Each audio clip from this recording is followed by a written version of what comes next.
আমাদের রাষ্ট্র পরিচালনার মূলনীতি এবং সেখানে আমরা এটা বলেছি যে বলা যায় আগে তো রাষ্ট্র পরিচালনার মূলনীতিও আজকে কমিশন আবার নতুন করে প্রস্তাবনা হিসেবে দিয়েছে, যেখানে আপনারা ইতিমধ্যেই শুনেছেন রাষ্ট্র পরিচালনার মূলনীতির মধ্যে আছে সাম্য, মানবিক মর্যাদা, সামাজিক সুবিচার, গণতন্ত্র এবং ধর্মীয় স্বাধীনতা ও সম্প্রীতি এটা উল্লেখিত হবে। এই কথার সাথে অধিকাংশ দল আপনার পঞ্চম সংশোধনীর সাথে যে আল্লাহর প্রতি পূর্ণ আস্থা এবং বিশ্বাস এটার সাথে এটা যুক্ত করার ব্যাপারে অধিকাংশ রাজনৈতিক দল ঐক্যমত পোষণ করেছেন। কমিউনিস্ট পার্টি সহ বেশ কয়েকটা দল এ ব্যাপারে দ্বিমত পোষণ করেছেন। এটা আমরা সকালে আপনাদেরকে জানিয়েছি। এরপরে আলোচনা যেটা হয়েছে সেটা হলো সাংবিধানিক ও সংবিধান প্রতিষ্ঠানের সংবিধিবদ্ধ প্রতিষ্ঠানের নিয়োগ পদ্ধতি বা নিয়োগ কমিটি। এটা আপনারা এটাও জানেন যে কমিশনের আগের প্রস্তাব ছিল এনসিসির যে প্রস্তাব ছিল এবং সেখানে প্রধান বিচারপতি এবং রাষ্ট্রপতিকে সংযুক্ত করে তাদের প্রস্তাবনা ছিল।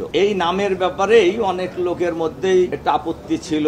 এরপরে জামাতের পক্ষ থেকে আমরা রাষ্ট্রপতি যেহেতু রাষ্ট্রের গার্ডিয়ান আর যেহেতু বিচার বিভাগের প্রধান, এই দুইজন ব্যক্তিকেই এই পয়েন্ট থেকে এই কমিটি থেকে মাইনাস করার জন্য আমরা আমাদের বক্তব্যে বলেছিলাম এবং আজকে ঐক্যমত কমিশনের পক্ষ থেকে রাষ্ট্রপতি এবং প্রধান বিচারপতির নাম বাদ দিয়ে আজকে নতুন প্রস্তাবনা ওনারা উপস্থাপন করেছেন এবং এনসিসির নামও পরিবর্তন করেছেন এবং প্রধান বিচারপতি এবং রাষ্ট্রপতির নামও এই কমিটি থেকে বাদ দিয়েছেন। এবং আপনারা এটা শুনেছেন ইতিমধ্যেই, এই কমিটিতে আছে প্রধানমন্ত্রী, স্পিকার নিম্নকক্ষ, স্পিকার উচ্চকক্ষ, বিরোধী দলীয় নেতা, প্রধান বিরোধী দল ব্যতীত অন্যান্য বিরোধী দলীয় সদস্যদের মধ্য থেকে একজন, রাষ্ট্রপতি কর্তৃক মনোনীত একজন, আর প্রধান বিচারপতি কর্তৃক অ্যাপিলেট ডিভিশনের একজন বিচারপতি নিয়ে এখন সাংবিধানিক ও সংবিধিবদ্ধ প্রতিষ্ঠানের নিয়োগ কমিটি গঠনের প্রস্তাব দিয়েছেন। এবং আজকের এই প্রস্তাবেও বিএনপি সহ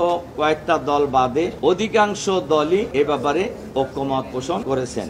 এবং এটা আপনারা জানেন যে এই কমিটির প্রস্তাবনা যেটা এসেছে যাতে করে রাষ্ট্রের কোনো একক ব্যক্তির স্বৈরাচার হতে না পারে, ফ্যাসিবাদী শাসন যাতে প্রতিষ্ঠা করতে না পারে, এর থেকে দেশ, জাতি, রাষ্ট্রকে রক্ষা করার জন্যই কিন্তু এই প্রস্তাবনার সাথে আমরা একমত হয়েছি।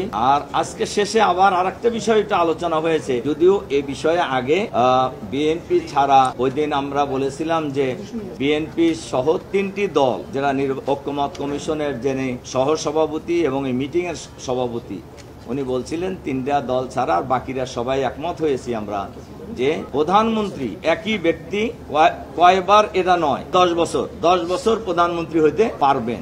এ ব্যাপারে আমরা সবাই ঐক্যমত পোষণ করেছি এবং এই আলোচনাটা আজকেও উঠেছিল, কিন্তু বিএনপি আজকেও এই পয়েন্টে একমত হননি। আমরা সহ সবাই আগের যে মত ছিলেন সেই মতই তারা আছে।